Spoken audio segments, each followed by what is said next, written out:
इस वक्त सबसे ज्यादा जरूरी है हमारी खानकाहों, हमारे मदरसों, हमारी मस्जिदों के साथ साथ हमारे अपने स्कूल भी होने चाहिए। जी जी बेशक। हमारे अपने, समझ गए ना मेरी बात?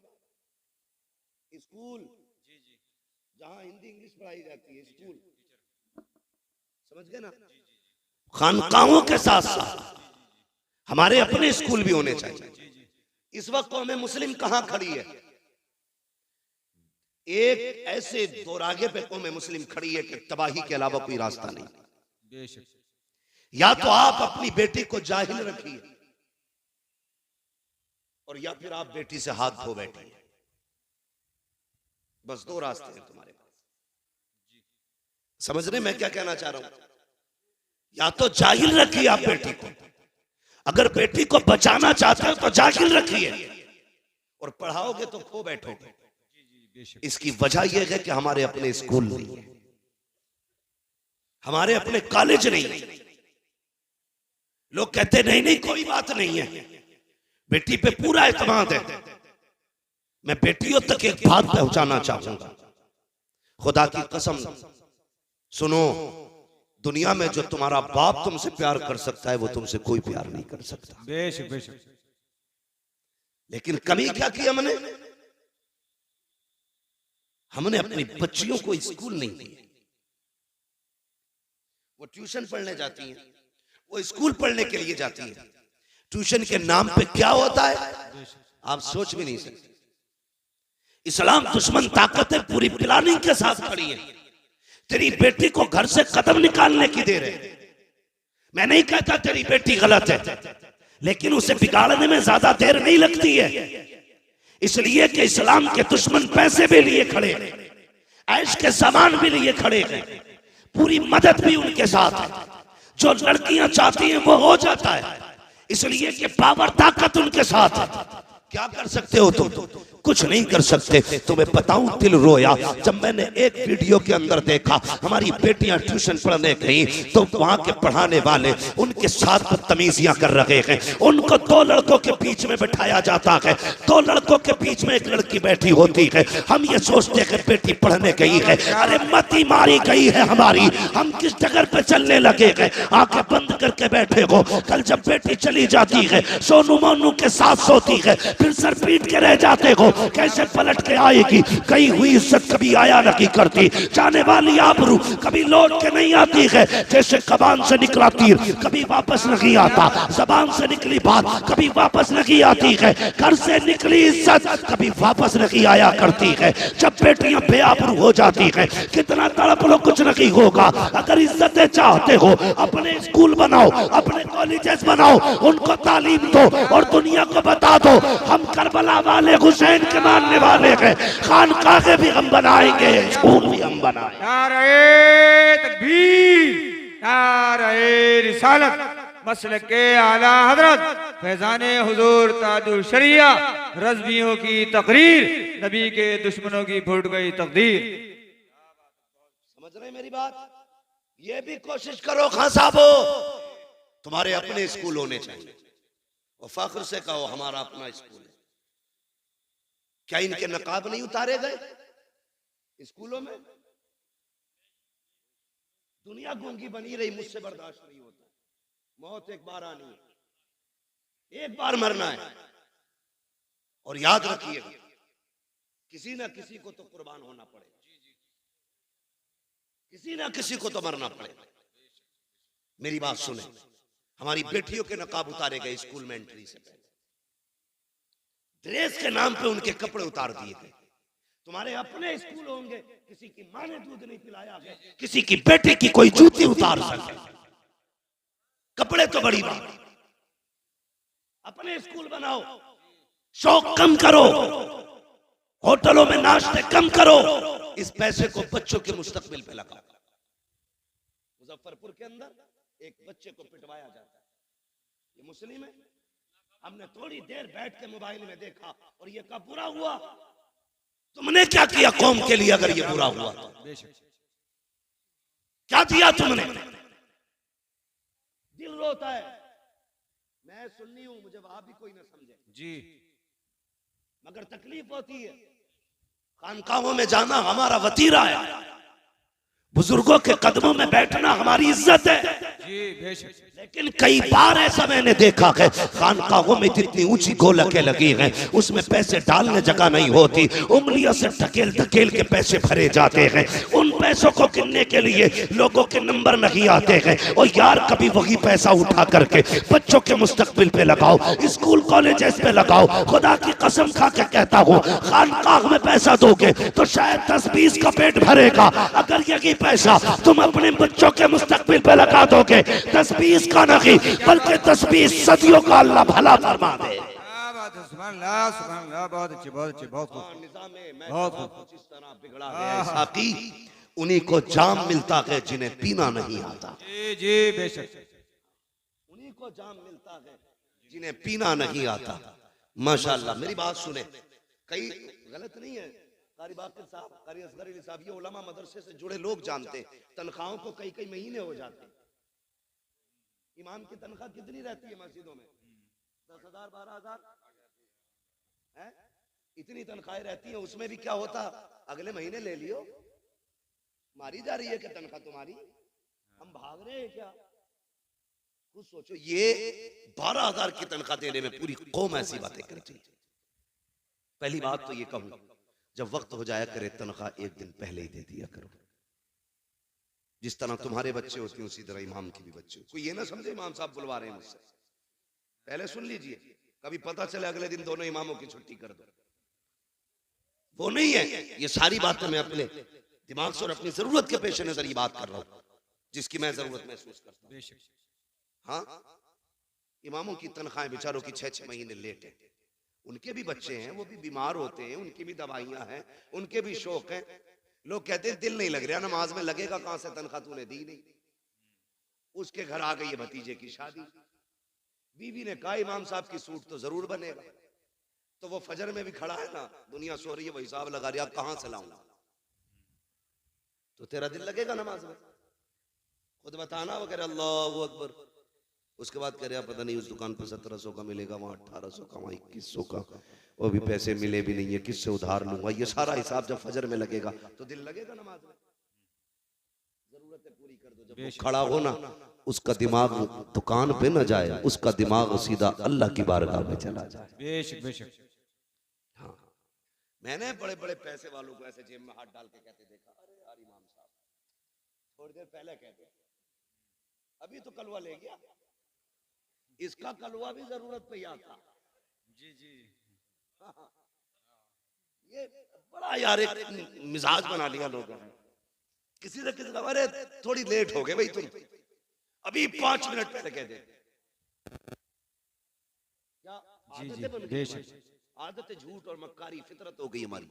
फितरत है, किसी का इंतकाल हो जाए और तुम ना बताओ, फिर वो पूछे यार तुम जोहर में नहीं थे, यार दफन में गया था। अरे यार मुझे क्यों नहीं बताया, मैं भी जाता। फर्ज कर लो अगर जाते टाइम बता दो चलेगा, अरे यार क्या बताऊं वो बकरा बीमार है ना, मैं भी चलता। मतलब करना आसान ही है, जिधर से चाहो कान पकड़ लो। ये भी कोई जिंदगी है? जिसके साथ खड़े हो खुलूस के साथ खड़े हो,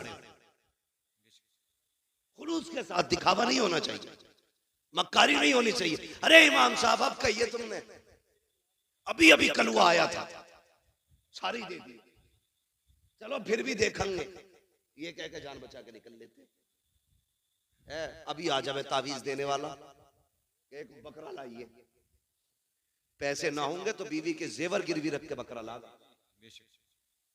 बकरा अब तो देखो तरक्की कर ली सबने, पहले मुर्गा मांगते थे, बकरा मांगते। पूरा बकरा चाहिए। ये बता खानदान की तकदीर लिखेगा क्या इससे, पूरे बकरे से? भाई हम तावीजों में और अपनी जरूरत के लिए कुछ भी कर सकते, दूसरे के हक के लिए कुछ करने तैयार नहीं। इन चीजों से निकलिए, खुलूस पैदा कीजिए दिल में। देने वाला कौन है बोलो? सारे बोले कौन देता है? और जोर से कौन देता है? जरूरतें कौन पूरी करता है? अल्लाह करता है ना। उसकी रजा के लिए तू दूसरों के काम चला, वो तेरे काम चलाना शुरू कर देगा। हाँ, जब तक तुम अपनी तदबीर हिसाब लगा रहे 100 रुपए बचा लूं भाई, कल इससे कोरमा बनना, कीमा लाऊंगा 100 रुपए का, मूंछ पे हाथ मार के खाऊंगा। लाया खरीद के, पक भी गया, अल्लाह ने पेट खराब कर दिया। अब टुक टुक देखते आ, ले भी आया, पक भी गया, खा नहीं सकते। अल्लाह कहता देख ये मेरी पावर है, हम अगर चाहे तो तेरे हाथ में कभी तेरे मुंह में नहीं जाने दे सकते। जी बेशक, हाथ में भी। और कहता जो हम पे भरोसा करता है ना, हम उसे वहां से देते जहां से वो सोच भी नहीं सकता है, बेशक बेशक, सोच भी नहीं सकता है। इसलिए मेरी गुजारिश है जहां जरूरत है वहां इन्वेस्ट करो। बेशक। लेकिन आज सबसे बड़ा तो दबंग वही है ना जो सबसे ज्यादा इमाम को डरा के रखे। और इमामों से भी हाथ जोड़ के गुजारिश है, प्रधान आ जा तो सराहना ना छोड़ा करो, तुम इमाम हो। हाँ, ये भी मामलात खराब है। प्रधान आ गए तो जगह छोड़ दी, कोई गरीब आ गया तो हिलने ही तैयार नहीं। अपना भी समझो एक ही सफ में खड़े हो गए महमूद व अयाज, ना कोई बंदा रहा ना कोई बंदा नवाज। प्रधान भी है, खड़ा हो लाइन से। कौन है तू? मैं वो हूं जो गांव का प्रधान है, मैं मुखिया हूं, मैं जमींदार हूं। होगा तू, मैं मस्जिद का इमाम हूं। तेरी रसाई कहां तक है? थाने तक। मेरी रसाई खुदा तक है। तू थाने कब जाता है? जब दलाली का नंबर हो। मैं खुदा तक कब जाता हूं? दिन में 5 बार लेके जाता हूं। पावर देख अपनी, और तू भी डट के खड़ा हो। अगर कोई कहे इमामत करनी है मेरी सुननी है, छोड़ दे मुसल्ला, कह देना। भूखे रह सकते हैं, इज्जत के सौदे नहीं कर सकते। और कई लोग ना इस चीज को इनकिसारी कह देते हैं, ये बड़ी आजिज़ी है। ये आजिज़ी नहीं है, चापलूसी है। तेरे पास वो चीज है जिसके बदले में दुनिया की कोई दौलत नहीं लग सकती। रब ने तेरे सीने में कुरान दिया, इसकी बदल में कोई शय नहीं हो सकती है। बैठ डट के बता दुनिया को तू कौन है, बताना। हाँ, जो 4 लाइनें इंग्लिश में याद करते लोग उसके आगे खड़े होकर सल्यूट मारते। तूने तो 30 पारे कुरान के सीने में सजा रखे, लेकिन हम उसकी इज्जत नहीं करते। आगे लोटा ना हुआ, ये सपना बिछी, निकालो इन्हें। 5 मिनट लेट थे फजर में, इमाम 5 मिनट लेट हो जा तो इमामत से हटा दिया जाता है। तेरा बेटा 5 महीने से मस्जिद में नहीं आया, तुझे निकाला किसी ने मस्जिद से? नमाज तो सब पे ही फर्ज है ना, ये इमाम पे ही फर्ज है भाई। बोलो, ये नौजवान लोग डर रहे हैं कि मैं उसको नहीं कहूंगा। सब पे फर्ज है, सब पे फर्ज है ना नमाज, सब पे ही फर्ज है ना। तो ये जो सुबह सुबह जाके इमाम की खाट उल्टी करते हैं, इनकी जिम्मेदारी है घर से निकले तो बेटों की खाट उल्टी पहले करें, उनका हाथ पकड़ के मस्जिद में लाओ। अपने लल्ला को चादर उड़ाते हो, इमाम की चादर खींचते हो, फिर कहते हो निकालो ही नहीं। मैं एक मशवरा दे के जाऊंगा, आपकी वो तो मर्जी है, कोई भी कैसे करे। मैं नहीं जानता आपके यहाँ का हिसाब कैसा है। मस्जिद अच्छी है तो यकीन है कि लोग भी अच्छे होंगे। हाँ, मैं सोचता हूँ मस्जिद देखी तो मुझे लगा लोग भी अच्छे होंगे। लेकिन एक फ्री में मशवरा दे रहा हूँ, इमाम को निकालने की जिम्मेदारी अपने सर मत ले लेना, वरना हो सकता पूरी जिंदगी आपको भटकना पड़े। कभी किसी आलिम की बद्दुआ मत लेना, वरना खैरियत नहीं है। कोशिश ये करना, माना कि हाफिज तेरा भतीजा है, चचा है, भाई है, बेटा है, उसे अपना बेटा ना समझ, मुस्तफा का वारिस समझ के उसकी इज्जत किया करो। अल्लाह तुम्हें उसका सवाब अता फरमाए। तो मैं ये कह रहा था, जहां जिस चीज की जरूरत है वहां वो लगाओ। आज हमारे मदरसों की तनख्वाहें मुदर्रिसों की नहीं गई, वहां कोई पैसा देने नहीं जाता, और गोला के नाक तक भरी पड़ी है। नोटबंदी हुई ना तो बोरियों में से गले हुए नोट निकल रहे थे, करेंसी गला दी कई कई करोड़ों रुपए की। अगर वही पैसा मदरसे वालों पे होता तो कितने कुरान वाले पैदा होते, कितने हदीस वाले होते, कितने तजवीद वाले होते, कितने तफसीर वाले होते। खुदा की कसम हर घर में कुरान का दरख्त लगा हुआ था। इसलिए जहां जरूरत है वहीं पे पैसा लगाइए, अपने बच्चों को आगे बढ़ाइए। कमेटी वालों, जलसे के साथ साथ हमें बस्ती भी देखनी है, हमें हुजूर की उम्मत के गरीब भी देखने हैं, हमें बेटियां भी देखनी है, अपनी सोसाइटी को भी आगे बढ़ाना है। अगर जरूरत पड़ी तो स्कूल भी देंगे, जरूरत पड़ी तो कौम के लिए अस्पताल भी बनवाएंगे। कोशिश ये करेंगे जो गरीब लोग हैं हुजूर की उम्मत के, उन्हें मुस्तफा के नाम पे फ्री दवाएं मिलनी चाहिए। करेंगे नहीं, लेकिन करते नहीं लोग, सारा पैसा एडवांस रखते हैं। अल्लाह कहता है रख, कितना रखेगा? एक फोड़ा निकालूंगा भेजे में, एक ऑपरेशन 10 लाख का बैठाऊंगा, दूसरा कमर में निकालूंगा 20 लाख का ऑपरेशन, वो 4 फोड़ों में तुझे रोड पे ले आऊंगा। वो कहता है यही दौलत गरीबों पे लुटा, फिर देख मैं तुझे मौत भी ऐसी दूंगा कि तुझे मरते वक्त मौत का एहसास नहीं होने दूंगा। सौदे तो करो रब से यार, सौदे तो करो। इसलिए मेरी गुजारिश है, आप अपने पैसे को भलाई की जगह लगाइए, जरूरतमंदों पे खर्च कीजिए, जो जरूरतमंद नजर आए उन पे पैसा खर्च करें। अल्लाह ताला हमारी कौम को दिन दूनी रात चौगुनी तरक्की अता फरमाए। और एक बात बता दूं, जब भी हुजूर पे दुरूद पढ़ने की बारी आए ना, कंजूसी नहीं करनी। क्या नहीं करनी है? कंजूसी। क्या नहीं करनी है? कंजूसी। कंजूसी समझते हैं ना जी? मैं आप ही के इलाके का हूं, आप ही की जबान बोल रहा हूं। कंजूसी नहीं करनी है, बल्कि जब हुजूर पे दुरूद की बात आए तो फिर खुल के हुजूर के नाम पे दुरूद पढ़ना, बढ़ के हुजूर के नाम पे दुरूद पढ़ना। आपको लंगर भी खाना, कितनी डेगे बनती हैं? कई बनती हैं खिचड़े की, 4-5 डेगे बनती। जी जी जी, अल्लाह सलामत रखे। और हमारा तो अकीदा ये, इन्हीं लंगरों पे हमारी नस्लों के गुजारे। बेशक बरेली से आवाज आती, तेरे टुकड़ों पे पले गैर की ठोकर पे न डाल, झिड़कियां खाए कहां छोड़ के सदका तेरा। तो बच्चों की आदत डालिए दुरूद पढ़ने की। ये जो चुप रह गए ना, इनके बाप ने दुरूद पढ़ना नहीं सिखाया था। ये जो खामोश रहे दुरूद के मौके पर, इनको पढ़ना नहीं सिखाया था। तुम जानते हो दुरूद पाक की बरकत कितनी अहम है।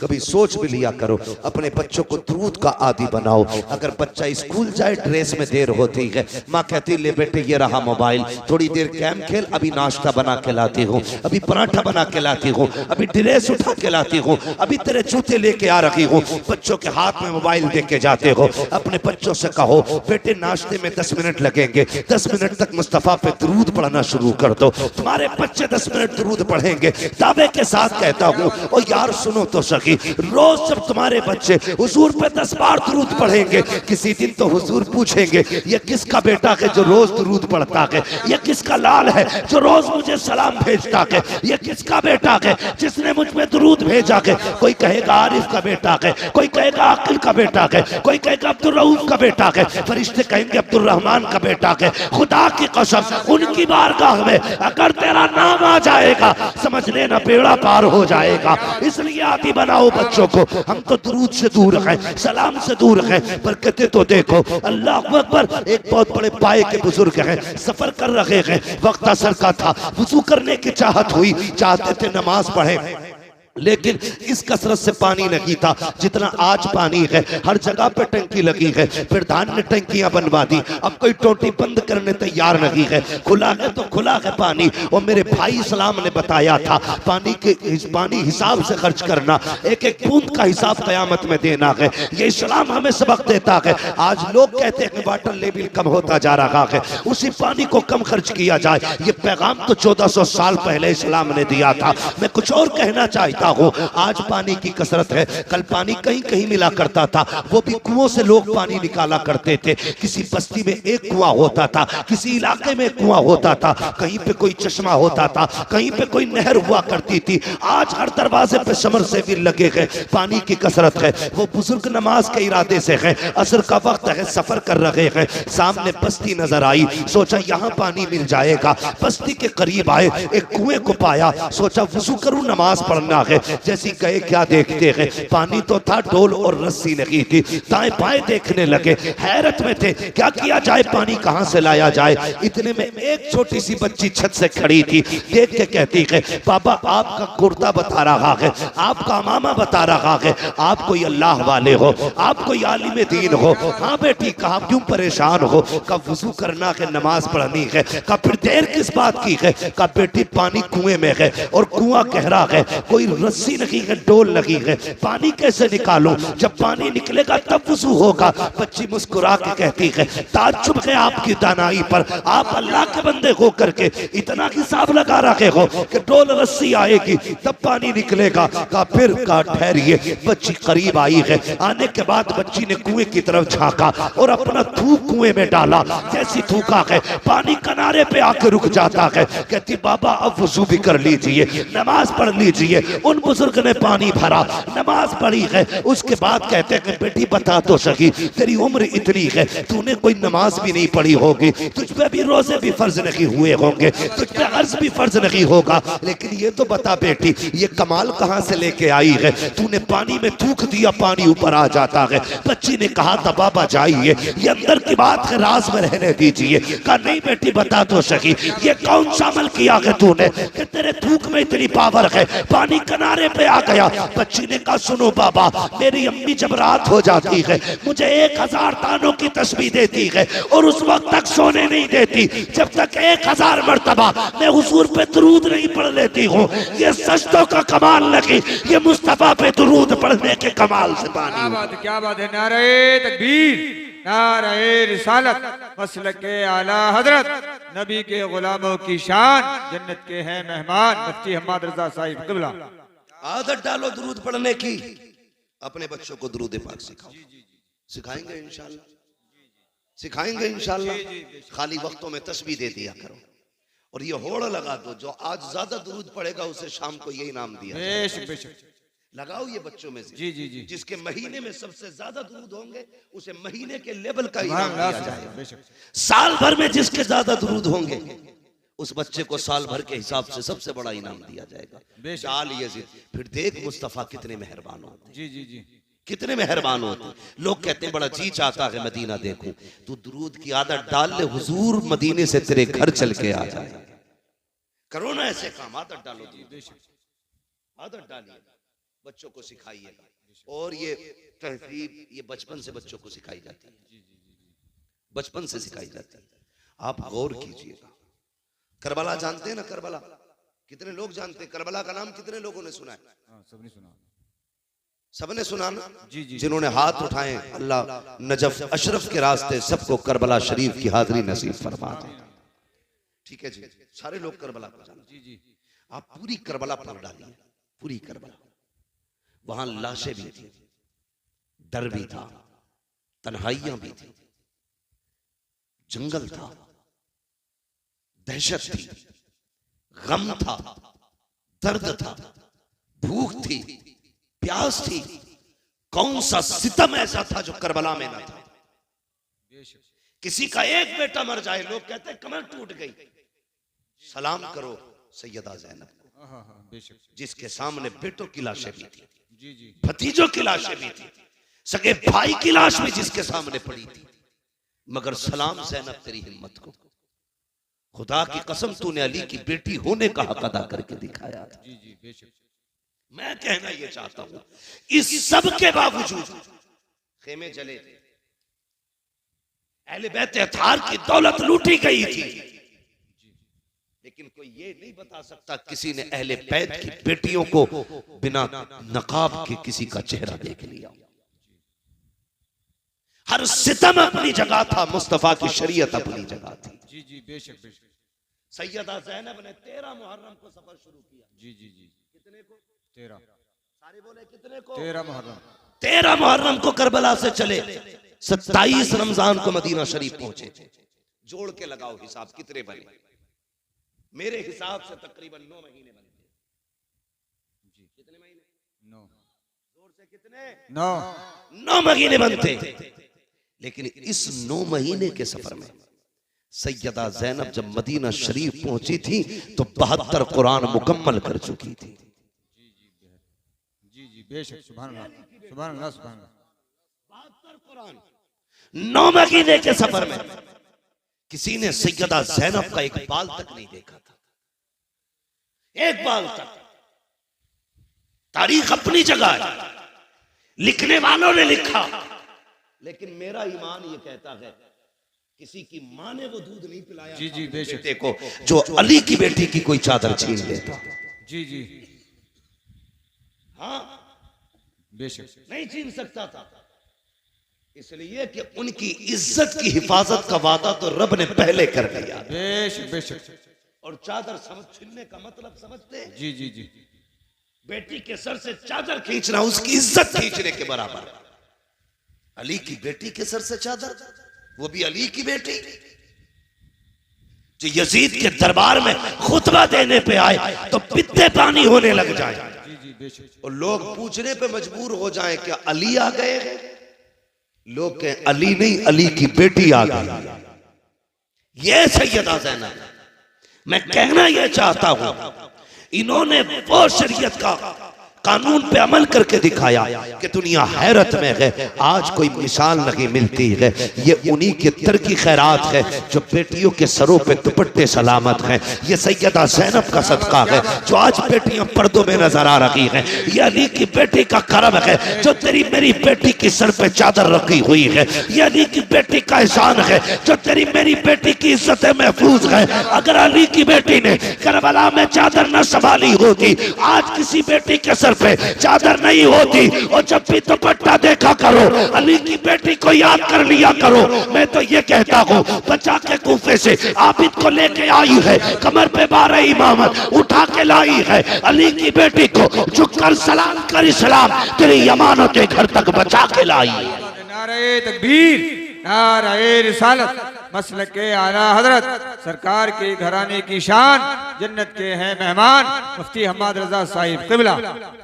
आखिरी बात, आखिरी बात, 10 मुहर्रम शरीफ आती है बेशक। 10 मुहर्रम शरीफ के दिन कुछ लाइल्म लोग, ना समझ लोग, उनकी अपनी बेटियां उसको त्योहार के तौर पर यूं मनाती हैं कि सरों पे दुपट्टे नहीं होते। बुरा ना मानो, ये हमारे ही घर की बात है। अगर मैं नहीं कहूंगा तो आपसे कौन कहेगा? बेशक। मैं सिर्फ आपकी वाहवाह के लिए मैं मुंह बंद करके यहां से चला जाऊंगा, आप तो फिर वहीं रह जाएंगे ना जहां थे। मैं बताना चाहता हूं, 10 मुहर्रम को अली की बेटियों ने पर्दा करके दिखाया है। बेशक। हमारी बेटियों ने दुपट्टे उतार दिए। बताइए, अगर मुहर्रम के नाम पे हमारी बेटियां दुपट्टे उतार के मेले में आ गई तो कयामत में सैयदा ज़ैनब को कौन सा मुंह दिखाएंगे हम? बेशक। खुद फैसले करें। और तुम्हें बताऊं हया क्या थी अली के घर की? जी। मैंने कहा आखिरी बात है, यजीद के दरबार में अली की बेटियां पहुंची, सुबह से शाम तक खड़ी रह गई हजरत ज़ैनब और हजरत सकीना यजीद के दरबार में, सुबह से शाम तक। जब उस यजीद कुत्ते का, जब उस कुत्ते का शाम को नशा उतरा, वो दरबार में आके बैठा और उसे पता चला अली की बेटी आई हुई है। वो हुकूमत के नशे में था, औकात भूल बैठे। कहता इनके चेहरे दिखाए जाएं। हजरत फिजा आगे बढ़ी, कहने लगी कुत्ते हद में रहे, अली की बेटियां हैं, कयामत आ सकती है, किसी गैर महरम के आगे ये चेहरे नहीं खोल सकती है। ये हजरत फिजा ने कहा कि कयामत आ सकती है, लेकिन अली की बेटियों की सर की चादर नहीं हटाई जा सकती। पूछ, तुझे क्या पूछना? कहा मुझे इनके नाम पूछने। अल्लाह अकबर। कहा सबके नाम मैं बताऊंगा। वो बिगड़ा, कहा तू कौन होती बताने वाली? मैं पूछूंगा। कहा हद में रह, हम जान दे सकते हैं लेकिन अपने आकाओं की इज्जत पे आंच नहीं आने दे सकते। उसने फिर इशारा किया उस 7 साल की सकीना की तरफ जिसका बचपन आता। कहा ये बच्ची कौन है? कहा ये हुसैन की सकीना है। ये वो है जो हुसैन के सीने पर सर रख के सोती थी। उसने कहा मुझे पूछना है, ये नाम बताए। 3 मरतबा उसने कहा, जवाब नहीं मिला ना। तो कहा ये बोलती क्यों नहीं? इमाम ज़ैनुल आबिदीन ने कहा कुत्ते, इसके गले में जो फंदा पड़ा है ना, ये इतना टाइट है कि इसकी आवाज नहीं निकल रही। ढीला कर फंदा। उसके कहने से एक यजीदी फौजी आगे बढ़ा, उसने गले का फंदा खोलने के लिए हाथ बढ़ाया। हजरत सकीना दौड़ के सैयदा ज़ैनब के कदमों से लिपट गई। वो उधर गया तो वहां से हट के इमाम ज़ैनुल आबिदीन के कदमों में यजीद ने कहा था, इस बच्ची को क्या हो गया है, ये गले की रस्सी क्यों खोलने नहीं देती। तब हजरत ज़ैनुल आबिदीन का तेवर बदला, लहजे में अली की जुर्रत आई है, वो जोश था, पूरा दरबार कांप गया। चीख के कहा था, कुत्ते, ये सकीना 7 साल की जरूर है लेकिन अली की बेटी है, ये मर तो सकती है लेकिन गैर महरम का हाथ इसके गले को लग जाए, ये दोबारा नहीं कर सकती। क्या बात है, सुभान अल्लाह, बेशक बेशक। अली की बेटी ऐसा पर्दा करे और तेरी बेटी 10 मुहर्रम को तमाशा करे, ये हुसैनियत है, ये यजीदियत है। अगर ऐसा तुम्हारी बेटियों ने किया तो कयामत के दिन कोई बचाने वाला नसीब नहीं होगा। अपनी बेटियों से कहना, जैसी मुहर्रम का चांद नजर आ जाए, हर दरवाजे पे सबील का इंतजाम होना चाहिए, हर घर से लंगर बटना चाहिए, हर घर से कुरान की आवाज आनी चाहिए, जी जी बेशक। हर नमाज के बाद तिलावत करो, इतना कुरान पढ़ो कि जमाने को पता चल जाए कि जिस हुसैन ने नेज़े पे पढ़ के कुरान सुनाया था, उनके चाहने वाले आज जमीन को कुरान की खुशबू से मुअत्तर कर चुके। बेशक बेशक। करेंगे इंशाअल्लाह, इंशाअल्लाह पढ़ेंगे कुरान। जी। मेले में बच्चियों को भेजोगे? ना। बोलो, सब नहीं बोल रहे, कदाल में काला है। बच्चियों को भेजोगे मेलों में, उनको पर्दा सिखाइए, उन्हें बताइए कि कनीज़े फातिमा हो तुम, हया तुम्हारी सबसे बड़ी दौलत है, जी बेशक। हया तुम्हारी सबसे बड़ी दौलत है। अल्लाह ताला हम सबको करबला वालों की खैरात से माला माल फरमाए। आमीन आमीन। हम सबको मौला करबला